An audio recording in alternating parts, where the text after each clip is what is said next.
if you have water to throw away, throw it on a plant rather than just sending it down, the drain. And if we all did that, we could have a little bit of, some kind of salad greens on the porch that we could pick. And there's another advantage. Most of the food that we eat, even though we might be buying it at the natural food store and it's organic, how long ago was it in the ground? Maybe 2 weeks, maybe 6 weeks, maybe 2 months. So when we start eating things that are so fresh that they're like we're growing 5 minutes ago, 10 minutes ago, the amount of life force that you get from eating things like this was just growing, you can't buy that at the store. Namaste. You're listening to the Savannah Podcast. Join us on an exploration of Eastern spirituality, yoga philosophy, and conscious living for the new age. This podcast is a production of SavannahSpirit.com, the best place to shop for unique clothing, spiritual handcrafted jewelry, healing gemstones, and fair trade gifts from the Far East. Now, here's your host, Brett Larkin. Welcome, my friends, to the Savannah Podcast. Today, we are speaking to herbalist Brigitte Mars about hacks to create an edible lawn that also heals us. You do not need to become a botanist or spend hundreds of dollars a month buying expensive herbs to integrate natural remedies into your life. You just don't. There are so many plants and natural, healthy, accessible things literally in our own backyards. And Brigitte will be walking us through today some of these simple techniques that we can use to improve our health, improve our mental and emotional balance, and also take better care of the planet. Before we dive in, I just wanted to thank so many of you who recently left ratings and reviews of the show. This helps get the podcast in front of even more people looking to improve their life through yoga, meditation, and natural healing. So I'd like to ask you today to please consider leaving us a rating or short review on iTunes, even if that's not how you normally listen to the show. All right, now to formally introduce our guests for today, Brigitte Mars, herbalist and nutritional consultant with close to 50 years experience. Get ready, guys. She teaches herbal medicine at Naropa University, the Omega Institute, Esalen, Kripalu, Sivananda Yoga Ashram, the Mayo Clinic, and so many more. She blogs for the Huffington Post and has authored numerous books and DVDs, including the Home Reference to Holistic Health and Healing, the Desktop Guide to Herbal Medicine, so many more. And she's going to be speaking at the Arise Festival, August 4th through 6th in Fort Collins, Colorado, for those of you that are heading that way. Brigitte, thanks so much for being with us today. Thank you so much. Blessings. And it's actually Brigitte. I'm French-Canadian. Oh my goodness. I wish I had known before we started. I love it. Brigitte, I think it's beautiful. So maybe that's a great place to start because I didn't realize you were French-Canadian. You live in Colorado now, but tell us just a little bit about yourself and how you got interested and set on this path before we dive into all the juicy stuff. Okay, well, I had this wonderful French-Canadian grandmother, and she was, like many women of her time, very adept at knowing about how do you treat all your sick children when the only doctor in town has gone fishing or hunting or something. So my grandmother's idea of ice cream was to put maple syrup on snow. She made soap in a cauldron, and she knew all the plants and plants that could heal people and animals. And when I was maybe 3 or 4, I said, I want to know how to do that. And so by the time I was a teenager, I went to an all-girls school, and I was sort of the alternative nurse. There was a nurse, but if you came to my room, I was going to give you chamomile tea or rescue remedy or peppermint tea. And by the time I was 15, I knew that that's what I wanted to do with my life. And by the time I was 17, I was managing a natural food store in the Virgin Islands. And it's such a wonderful path because you really feel you get to help people and the planet at the same time. So from a very young age, because of your grandmother and your family, this was just something you were naturally pulled towards. Did you, when you were young, have any immediate experience with this where you fell quite ill or you saw someone else fall ill and these medicines really worked their magic, or it was just part of your lifestyle from day one? Well, I certainly was raised in an era where you had to have shots, and I never liked that. And antibiotics, I was on antibiotics all the time. I had acne as a teenager, and, the remedy was more antibiotics or, pills and creams and things like that. And I was determined, like, I'm going to find a way to get healthier. I don't want to go to the ear, nose, and throat doctor. And yet they would tell you things that I think probably contributed to making me sick, like drink a glass of milk with every meal. And I probably had a dairy allergy. And that's why I always had ear infection or a sore throat. And so I learned that I need to take matters into my own hands, and I'm really here to help people take responsibility for their own health. I don't claim to cure people, but I teach people how they can heal themselves. But I did have an early experience where my little sister developed a terrible skin rash. And my parents took her to many specialists, and she was prescribed a number of drugs. And I remember saying it started when she started using that popular bubble bath that they were advertising on TV. And, hundreds of dollars later and many specialists and drugs later, it was the bubble bath. So even at age like 12 or 13, we should look at stuff like that. So what we put on our bodies is going to be, to some degree, absorbed into our bodies. And we should also think about how we vote with our dollars. Do we want to be purchasing products that are made with artificial dyes that are damaging to the environment? Or do we want to be supporting fields of lavender and rosemary and things that are a habitat for the bees? So everything is connected. And so whether it's what we eat or what we put on our bodies, it still can make a difference. I think you're tapping into something that's really, I feel, resonating right now globally, which is that people want to take health back into their own hands, and people are really realizing that the skin is the largest organ in the body, and what we put on our face and on our hair affects us, affects our children. And we want to start making steps to really simplifying and maybe creating even our own medicine, ingredients, body washes, things like that, in order to really know what we're putting into our system. But I think so many people, myself included, often get intimidated because this world of like natural healing and herbalism seems, there's so much, like even just looking at all the books you've written and how huge your expertise is, it's just like, oh my gosh, there's so many plants and so many different ways you could use them, from infusions to tinctures to everything. And what I love about what you're going to share with us in this conversation is just to really take it a step back and say, what are some simple things the average yogi or average person can do just in their backyard, just simple things to start integrating plants and healing into our daily life, into our kitchen. Why don't you start telling us what your ideas are for us here?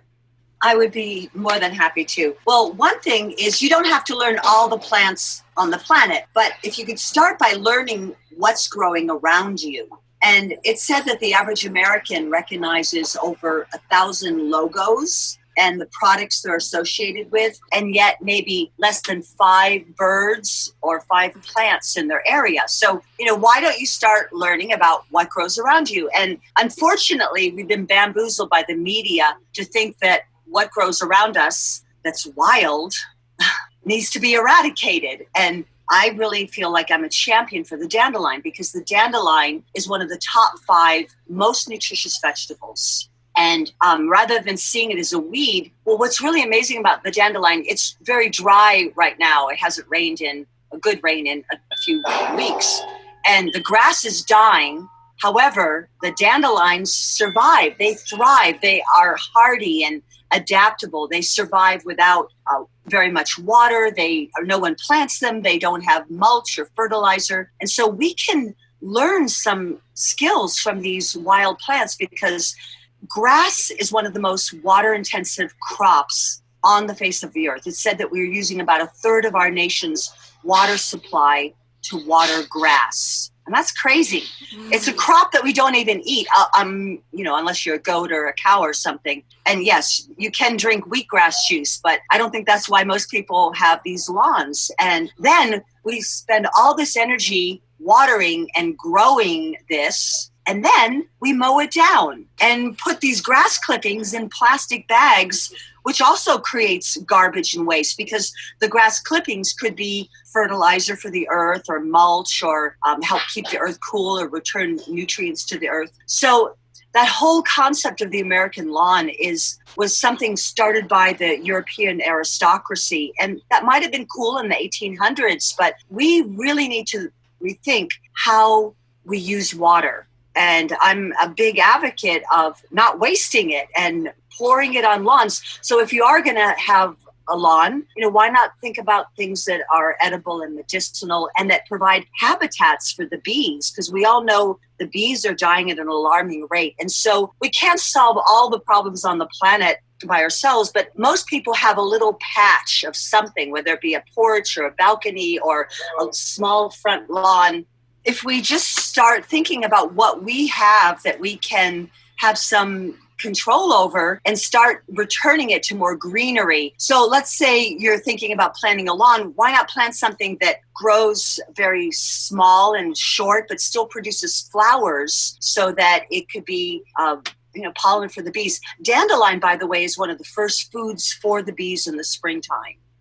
There's so much here I love that you're saying that I want to dive into because I already have so many questions. And where I live in California, we've been experiencing a lot of drought in the past couple of years, and more people are kind of transforming their lawns into sort of rock gardens or into, sort of those, you know what I'm talking about. What are your feelings on that? Because that seems like, it's good because there's no longer water needed to mow the lawn or keep the grass green. But at the same time, it seems like we're maybe losing the ability to connect with plants as well. So what's sort of like the ideal lawn patch situation for someone who is conscious of all these issues and then is excited to try to integrate and maybe create some of their own herbs and medicine as well? Well, those rock gardens, unfortunately, since they are devoid of plants, we need to remember that the plants are providing oxygen for the planet. They help to break down the carbon dioxide and the carbon monoxide. So they're actually helping to make the air quality healthier. So I know the rock garden maybe seems like a simple thing, but learning to find plants that will survive in the drought. And very often, if we take a look at what is growing wild in the area, because the wild plants have adapted to conditions like drought. So, in California, see what is growing wild anyways. What are the surviving plants, and grow more of those.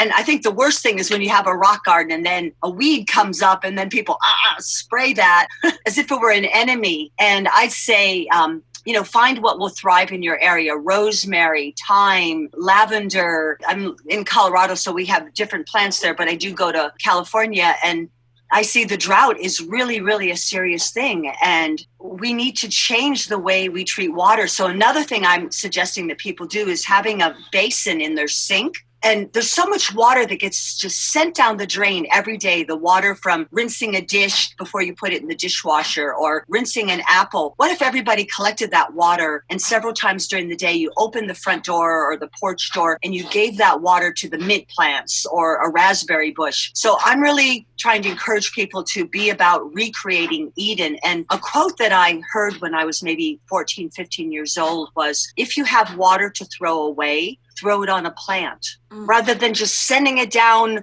the drain. And if we all did that, we could have a little bit of, some kind of salad greens on the porch that we could pick. And there's another advantage. Most of the food that we eat, even though we might be buying it at the natural food store and it's organic, how long ago was it in the ground? Maybe 2 weeks, maybe 6 weeks, maybe 2 months. So when we start eating things that are so fresh that they're like we're growing 5 minutes ago, 10 minutes ago, the amount of life force that you get from eating things like this was just growing, you can't buy that at the store. And I am so about trying to help people regain their health. And I do think that there's a lot of power in eating these survivor plants. So things that maybe we were conditioned often by the pesticide companies to think are enemies are really our allies. And every wild weed, really all of the vegetables that we eat, they started out with an ancestor that was a wild plant. So lamb's quarter, rather than thinking it's an enemy, it's wild spinach. Why would you spray that or destroy that and then go buy inorganic spinach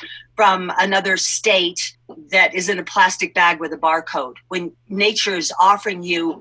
I know in California, you're blessed with a lot of miner's lettuce. And purslane, another so-called weed, was Gandhi's favorite food. And it's really high in omega-3s, so makes great salsa and gazpacho. I think the big piece of advice you're giving us here, which I so appreciate, is that really we need to think local first, because I think so many people do get overwhelmed and they want to get involved with, as I said, whether it's making their own body lotions or bringing natural healing remedies into their house. They think they need this like Encyclopedia Britannica book and amount of knowledge. And really it just involves figuring out what's naturally growing nearby us and then sort of riffing off that as we create our own little personal Eden, which I love what you said. And I love this idea of saving the water, because I think that just makes so much logical sense. I can't believe no one's thought of that or has told me that before, because it's completely logical. So you've talked about dandelions and a couple other things. Tell us how, and I know it'll vary depending on where they live and what region they're in, but instead of treating my dandelions as weeds, what is it that you're suggesting me to do with them? Am I supposed to pick them, eat them, infuse them? Give us some insight there. Okay, well, I just want to back up a little bit and say, get a book on plants of your area, go on an herb walk, go find some old timer or farmer that, a curandera, someone who knows the plants, and go with them. I'm giving 2 herb walks this weekend, but find out who's doing this in your area. So what I do when I go out to the garden is I bring a colander with me. And let's say I'm really trying to grow tomatoes, but there's a lot of weeds all around the tomatoes. Well, I want to allow the tomatoes to have a lot of space. So I'm going to pull those weeds and put them in the colander and turn them into the evening salad or soup. Dandelions, especially in the springtime before they flower, make a wonderful salad. You can eat the flowers. They're really high in lutein, which is good for your eyes. You could blend them into a smoothie. You could put them into honey. I actually make a really great dandelion loaf, gluten-free. You can also make medicine out of them. Maybe you want to dry some of those herbs and keep them for tea for the winter. And yesterday I was with someone who had eczema. Dandelion root is a wonderful herb for eczema. So this person could maybe learn how to tincture it, or they could dry the root and then make a tea out of it for the winter. So it's a subject, but just like people learned how to, cook a pot of rice, scramble an egg, you can learn how to make herbal medicines, and it's really simple kitchen medicine. We need to keep in mind that this is medicine for the people. It's what people have been doing, millions of people for thousands of years. And how often, if you ever watch TV, do you see a recall on a drug that was approved only to be recalled because it has so many side effects? And so I feel connected to the earth and connected to nature when I say I'm going to use something that's been really time tested, millions of people, thousands of years, and you can't say that about any of the drugs. So in your own lawn, or when you're guiding others, do you suggest, really it sounds like to me what I'm hearing is like there's no weed killers or chemicals or anything that you're using at all. Is that right? No, not at all. And I have made sprays. We had a problem with aphids years ago, and I made a spray with garlic, onions, and cayenne pepper. I've also used Dr. Bronner's peppermint soap as a spray, but these are some non-toxic alternatives. And it's really simple. I mean, one of my great teachers was a woman, like a hill woman. Some might call her a hillbilly, who, was an old person who didn't have a lot of education, but had knowledge of the plants. So if these, people who really do live back to the land can have figured this out, or people that maybe even 1,000 years ago who didn't even know how to read and write, it's not that difficult to attune to this, to learn to identify a few plants in your area. And very often the remedy we need is growing right near us. So yes, there are some poisonous plants, poison hemlock, poison ivy. Learn to identify the poisonous plants. I should also say one of the contributions I've tried to make to the herbal realm is I have a phone app called iPlant, and a couple of former Navy SEALs helped me design this.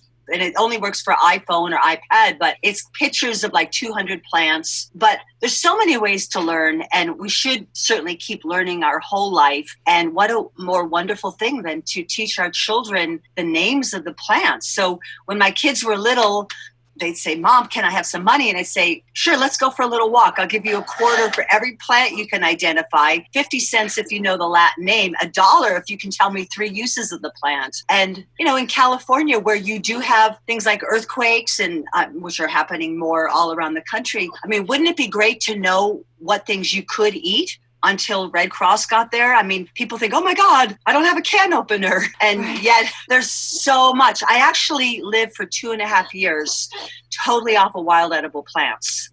Oh my gosh, that's amazing. Amazing. Yeah, no, I asked about the pesticides because I know that for a lot of people, there is like this safety concern. It's like, oh, if I'm using chemicals in one part of my garden, I can't, it makes it a little scarier if you're just sort of all of a sudden like eating everything. And I like what you're saying about how, yes, sometimes you do need to, control certain plants, but you created your own natural ways to do that. I love the Dr. Bronner soap and that's just such a great tip. So what basic supplies do you think someone going into this needs in terms of, either things to make tinctures, or I know you have so many great recipes on your website as well for different soups. Maybe you can tell us a little bit about those and sort of what, not maybe your garden, because I'm sure it's incredible, but someone who's just starting out, like how they could integrate some of the things that are growing into their yard into their day, whether it's like, oh, they make a tea with the dandelion root in the morning, and then at lunch they have a soup that's, and dinner a salad that's part, can you kind of walk us through that and what someone would need?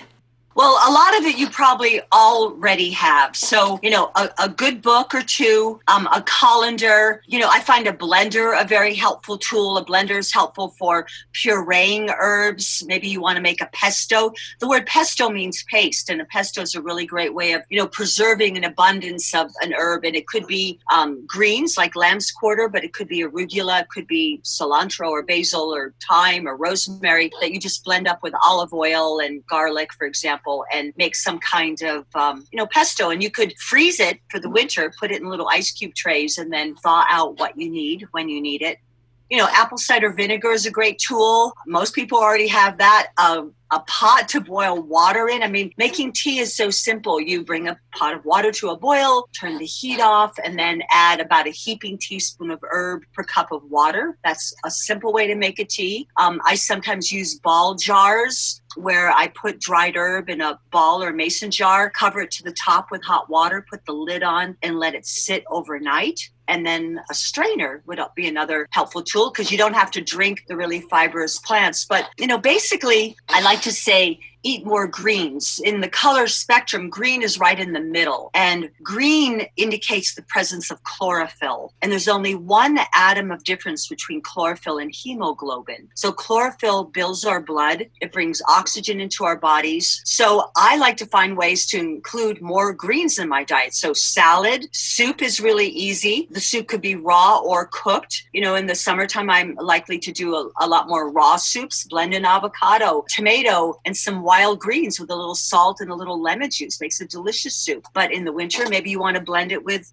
potatoes. I like to use blue potatoes, which are closer to the origin. You could also dry the herbs, and that's very simple. So then maybe a paper bag is really as high tech as it needs to get. You put your herbs in a paper bag and place it in a warm room in the house with plenty of room for air movement in the paper bag. And then when it's dry, store it in a jar and label it. And you could have tea all winter of lemon balm or peppermint or something, really common. Even stinging nettles, which I know sting and people are really afraid of them. But actually, nettles is really high in iron. And when you make tea out of it, it doesn't sting. And the sting is actually really good for arthritic pain.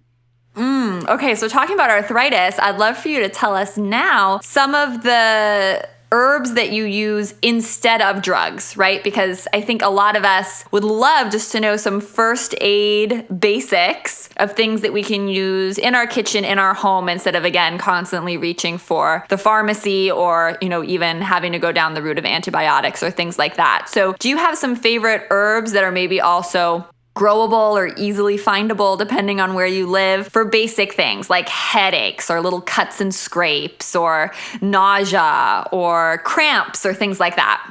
Well, a really simple thing that almost everyone already has in their kitchen, and I've taught about this at many festivals, including Arise, is apple cider vinegar, 2 teaspoons of apple cider vinegar and 2 teaspoons of honey stirred into a glass of warm water. It's good for like 100 different things. Nausea, headache, stomach ache, food poisoning, digestive distress, infertility, arthritis. So, boy, that's simple. Try that before you take some kind of pharmaceutical drug.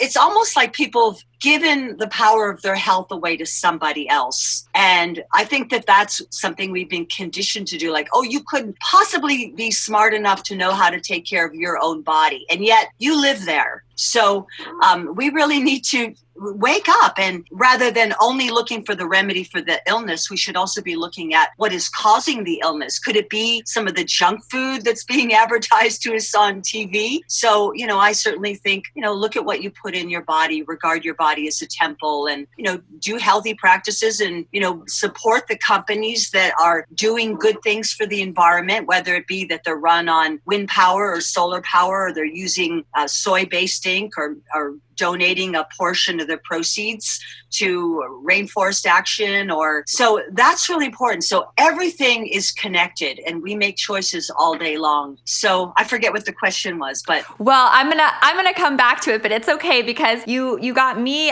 I wanted to ask you to go deeper on something too, but so we were going to give us some specific herbs for certain different remedies, common remedies. But before we do that, I just wanted to ask you once again, because I think I want to make sure listeners really get this, because I think I'm having an aha moment, which is that this importance of understanding what's local. You said something earlier that's like the things that are naturally surrounding us locally are also the things we need the most. Like, for example, I think most people understand and buy into like, oh, local honey could help my allergies, right? Because it's local and it's the same, pollen and allergens and all that stuff. But I think you're saying something that's sort of like that for everything. Well, for example, for poison ivy, there's almost always a remedy within 100 feet. I got bit by a copperhead snake years ago, and the remedy was right next to where the snake was. The echinacea was an herb that our native peoples use for treating snake bite, and that's where it was. So learn to identify what's around you. And I also want to go back to your original question, is that very often we have a lot of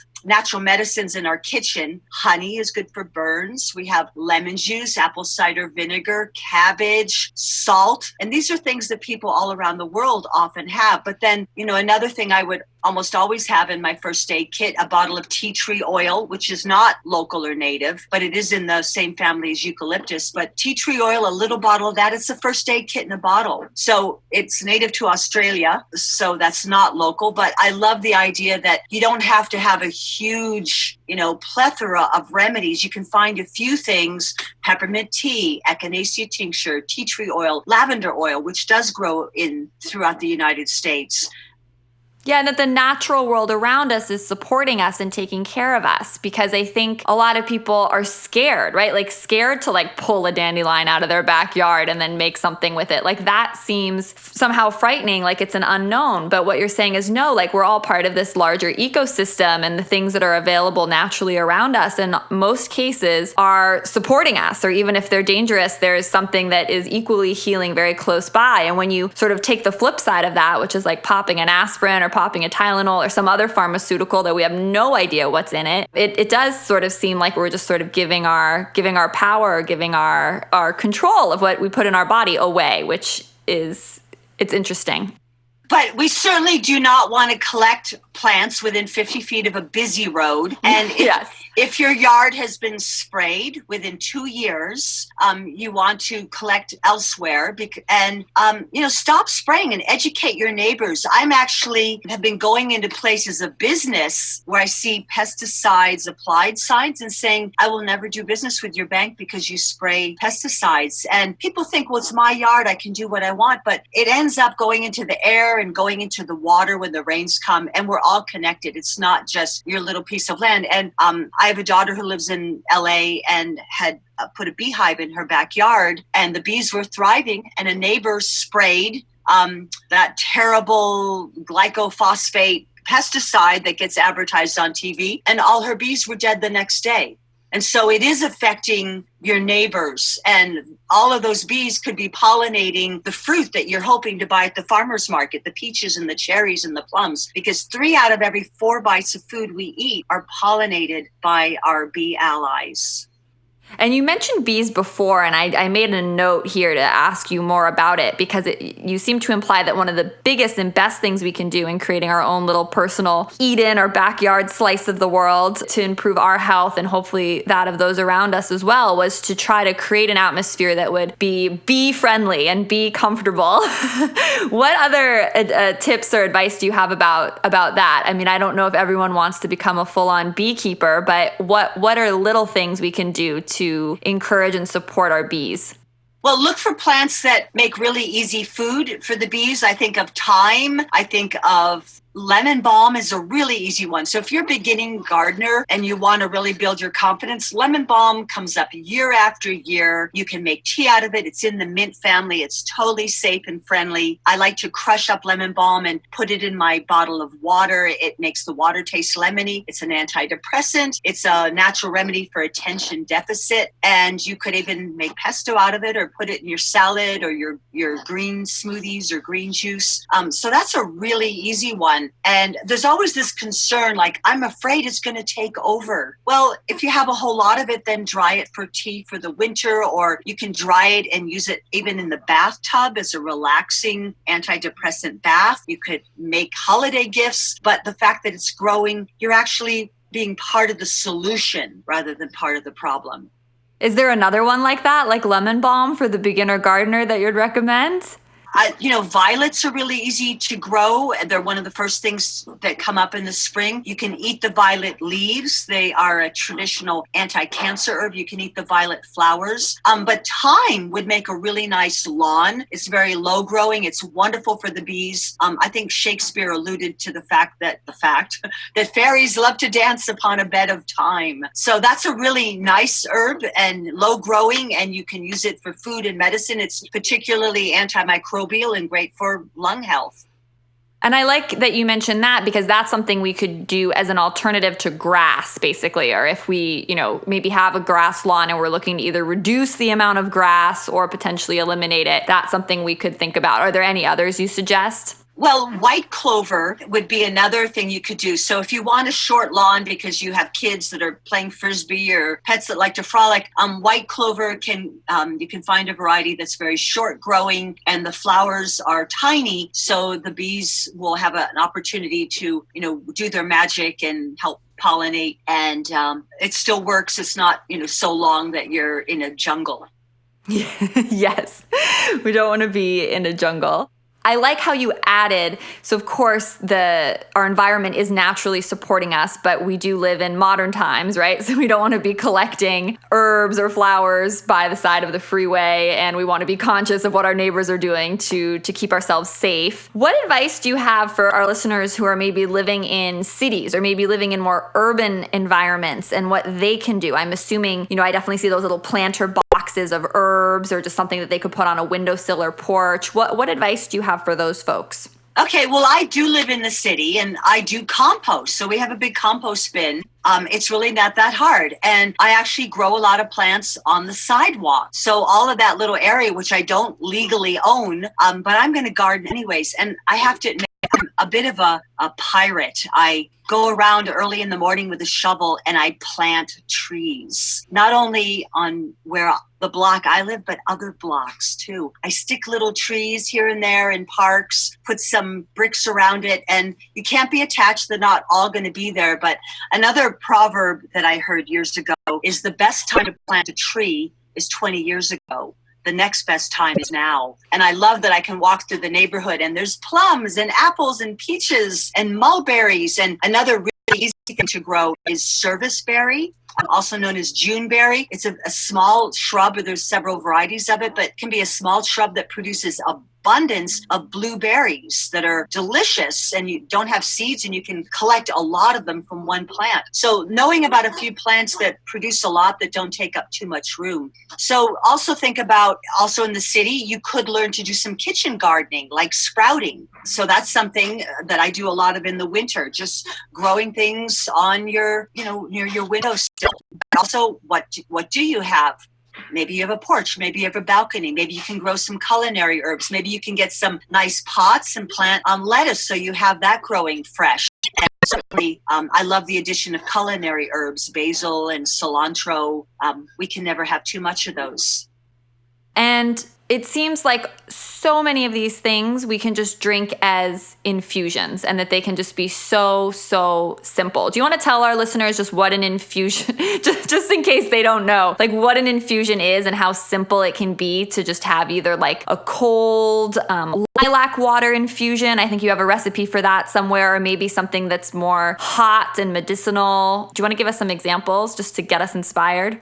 Well, there's a lot of teas. The word teas and infusion are often used interchangeably. And I don't want to make it confusing, but, a tea, I did describe like just bringing water to a boil and adding a heaping teaspoon of dried herb or 2 or 3 heaping teaspoons of fresh herb and then covering it and letting it sit for maybe 10 minutes. So that's a tea. But to make an infusion, you're going to use a lot more herb. And I love the idea of working with thyme.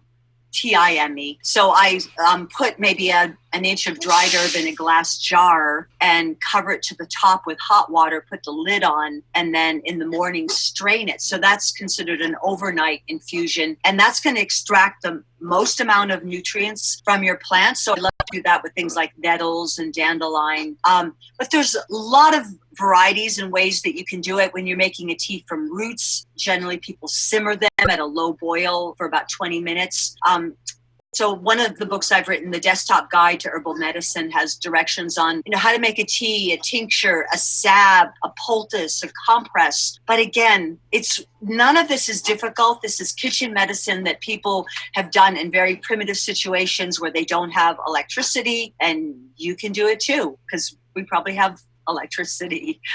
Yes, we have so much more. There's really no excuse. I think listening to you, it's just really taking the time to educate yourself. And I want to ask you 2 more things before we close our time together. I really was excited and inspired by what you said about how we want to eat more green, right? And that the fresher, or if we grow it at home, there's going to be more life force, or I'd even like say prana, right? More prana in the salad that's from our backyard as opposed to even one we get from the farmer's market. And people who are listening at home couldn't see you, but I know when you talked about green, you took your hand to your heart. And I know, of course, as a yogi, that green is also the color of our heart chakra, heart center. And I've always heard, eat more greens. Greens are good for you. Liquid chlorophyll is great for you. But I'd never really heard someone talk about taking that into the chakra system and the heart center and prana. Can you just riff on that a little bit more for me? Because I think that's really cool.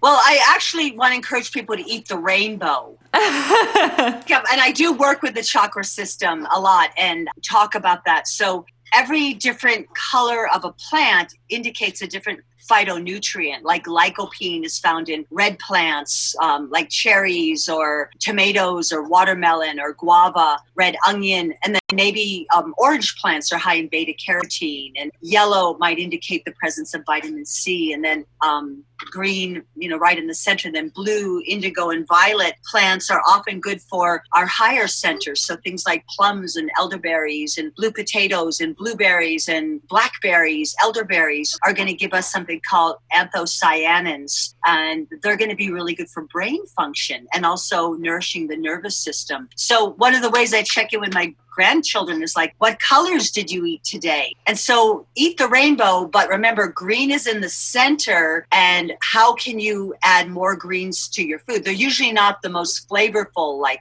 peaches or cherries, but they give us minerals that we really need. And they also help to prevent infections. So yes, eat the rainbow, but remember, greens are in the center. Most of the red, orange, yellow are considered warming, and then blue, indigo, and violet are considered cooling, whereas green is, as Goldilocks said, just right. Just right, just in the center. And green, that heart chakra, is the fulcrum, the balance point between the lower and upper chakras, which I also think is really nice. I have to ask you, because we're on this topic, what your thoughts are on Ayurveda. I have studied Ayurvedic medicine, and I appreciate that this is a wonderful tradition. I've studied Chinese medicine, but again, even though I love the principles of looking at people having different doshas and constitutions, I think that you can still apply that to using local plants. So rather than saying, oh, I need to find, Brahmi or Shatavari, well, okay, that's great. If I were in India, maybe I would use those. But what do I have here that would also be balancing to the doshas? But I love all of it. I respect the wonderful traditions of herbal medicine where they wrote it down, and we can learn from that today.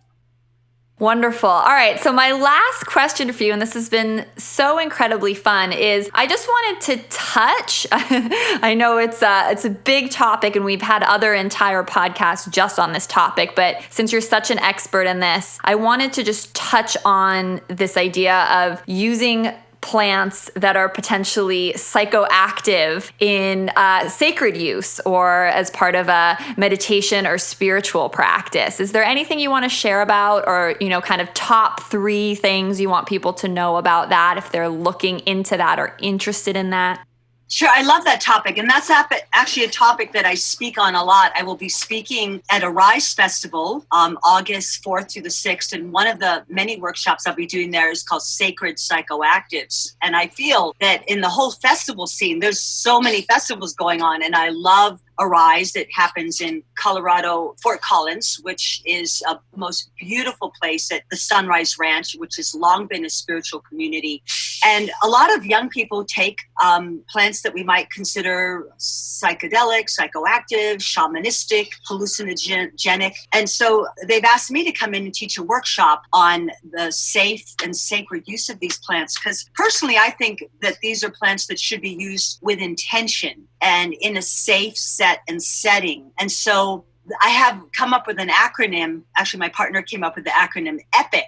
EPIC. How do you have an epic experience? And so EPIC stands for educate. So let's say you were thinking about taking something. Well, maybe you should talk to others who've taken it. Maybe you want to read about it. What are the effects of it? What does it do to your body? How long does it last, for example? What is a safe dosage? There's a great website called Erowid, EROWID, that has a lot of information. And then I stands for intention. Why are you doing this? Well, it's good to think about that ahead of time. Are you doing it just because someone gave it to you? Just because something's available doesn't mean it's the right time to do it. And I do think sometimes a festival situation might be overwhelming where there's thousands of people and you lose your friends and it's very hot and where's the water and it's loud. Some of the music is great. Some of it might sound like monsters chasing you. So intention, I want to become more creative. I want to unblock what keeps me from loving fully. I want to know myself. I want to see how I feel about my connection to the divine. So intention is really important. And then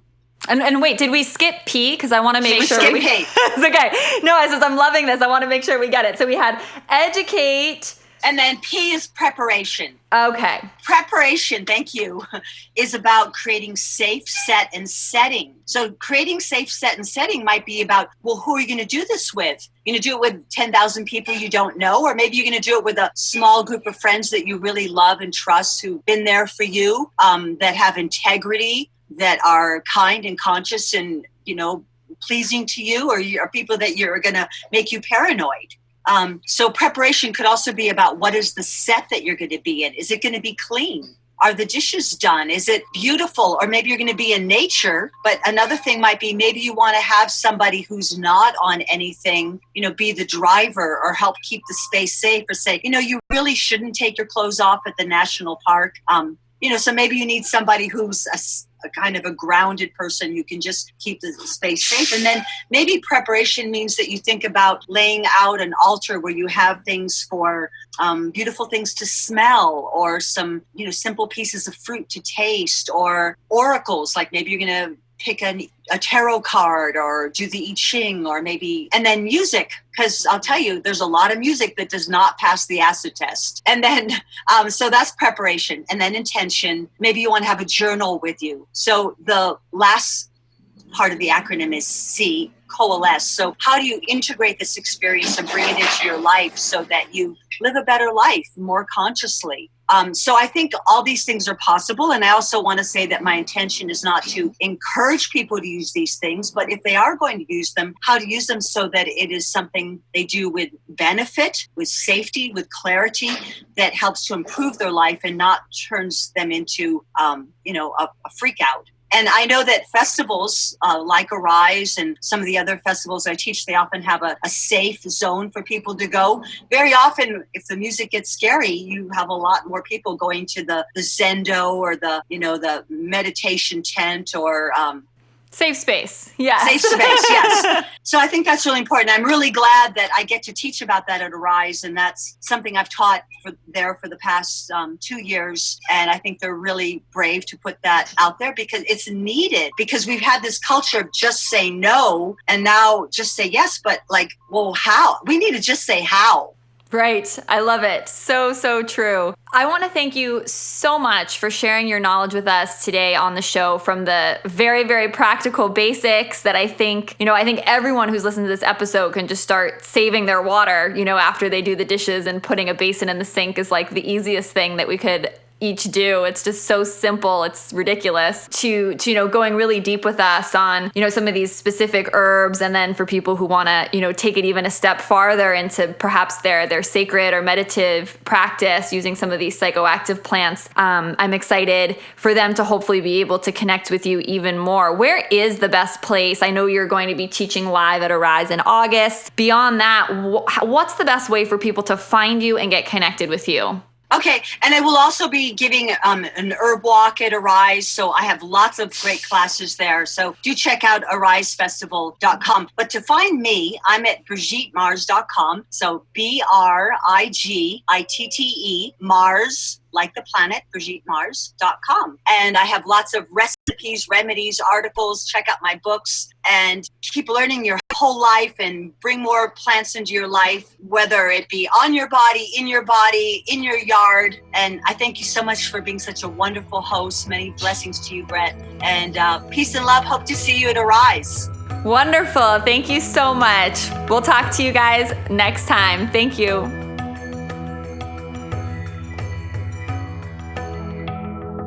Savannah family, I would love to hear what you thought of this week's episode in the Savannah East Facebook group. You can find us on Facebook from SavannahEast.com, and you can join and have a discussion with me and other folks in the Savannah community about both this week's conversation and as well as what you'd like to hear in upcoming future episodes. I always love getting your requests and feedback, so make sure to join the community there and also ask any additional questions you have. I hope you have a beautiful week, and I will speak to you next time. From my heart to yours, namaste. You've been listening to the Savannah Podcast. To find out more about Savannah, go to savannahspirit.com or follow Savannah on Facebook at facebook.com/Savannah Spirit. For daily inspiration, check out our blog at savannaheast.com. Be sure to join us next week for a new episode, and thank you for listening to the Savannah Podcast.